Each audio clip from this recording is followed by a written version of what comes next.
Halo semuanya, perkenalkan nama saya Galio Angkota. Saya berasal dari Universitas Kristen Indonesia Maluku, Fakultas Ilmu Komputer, Prodi Informatika, dengan NPM 1215 5201230043. Nah, di sini saya akan membahas lanjutan dari integral.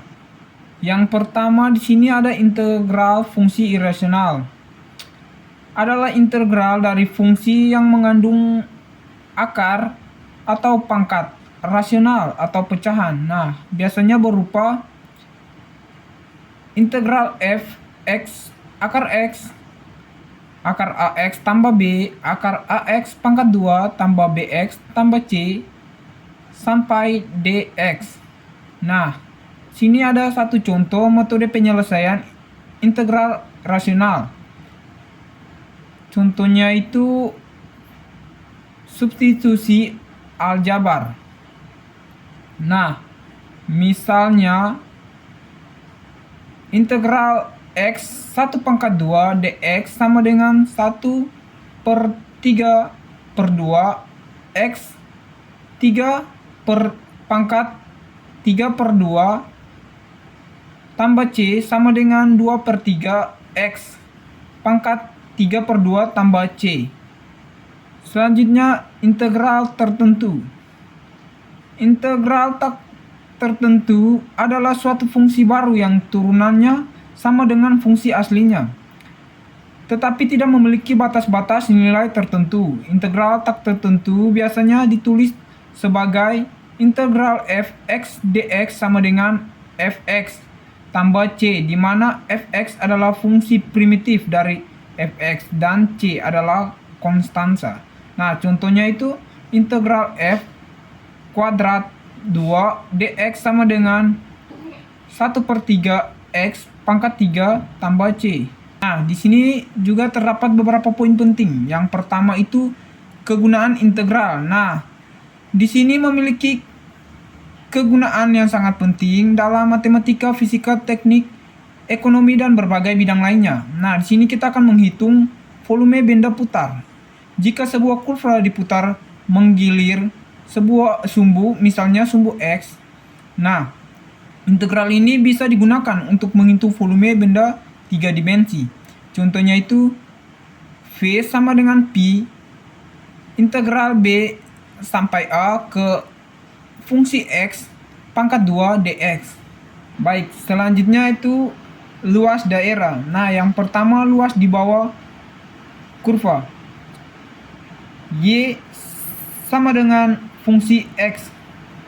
Nah, jika fx lebih daripada 0 pada interval AB, maka luas daerah antara kurva Y sama dengan fungsi X dan sumbu min X dapat dihitung dengan integral tertentu. Nah,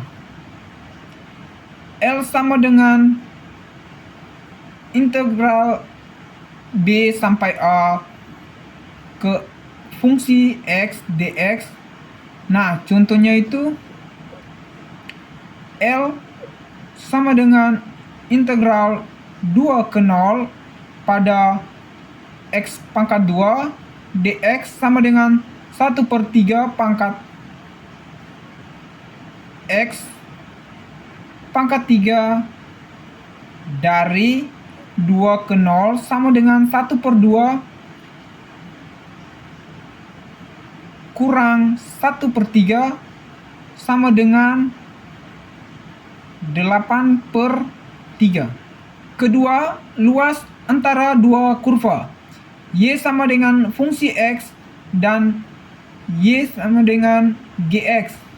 Nah, jika fungsi X lebih dari Gx untuk setiap X dalam interval AB, maka luas daerah di antara dua kurva adalah L sama dengan integral B ke A, B sampai A ke fungsi X kurang Gx dx. Nah, ini berarti kita menghitung selisih vertikal antara dua fungsi di setiap titik, lalu menjumlahkan melalui integral. Nah, contohnya karena X lebih daripada X pangkat 2 pada interval 0 dan 1, maka Fx sama dengan X, Gx sama dengan X pangkat 2. Nah, di sini kita akan menggunakan rumus luas. L sama dengan integral 1 sampai 0 ke X kurang X pangkat 2 dx. Nah, di sini hitung integralnya. Integral 1 ke 0 X kurang X pangkat 2 dx sama dengan 1/2 X pangkat 2 kurang 1/3 X pangkat 3. Jadi sama dengan di sini 1/2 kurang 1/3 kurang 0 sama dengan 3/6 kurang 2/6 sama dengan 1/6. Jadi luas daerahnya adalah 1/6 satuan luas. Yang ketiga di sini ada volume benda. Nah, integral bisa digunakan untuk menghitung volume benda 3 dimensi yang dihasilkan dari memutar sebuah kurva atau daerah di bidang terhadap suatu sumbu. Misalnya sumbu X dan sumbu Y. Ini disebut volume benda putar. Nah, contohnya di sini ada fungsi Fx sama dengan akar X. Nah, sini kita akan menggunakan rumus V sama dengan Pi integral 4 sampai 0 ke akar X pangkat 2 dx sama dengan Pi integral 4 sampai 0 X ke X dx. Nah, di sini kita akan menghitung integralnya. Integral 4 sampai 0 dx dx sama dengan 1/2 X pangkat 2 integral 4 sampai 0 sama dengan 1/2 kali 4 pangkat 2 sama dengan 8. Maka volume V sama dengan Pi kali 8 sama dengan 8 Pi. Hasil akhirnya adalah V sama dengan 8 Pi untuk satuan volume. Baik, sekian materi kita kali ini. Ini adalah referensi yang saya gunakan. Sekian dan terima kasih.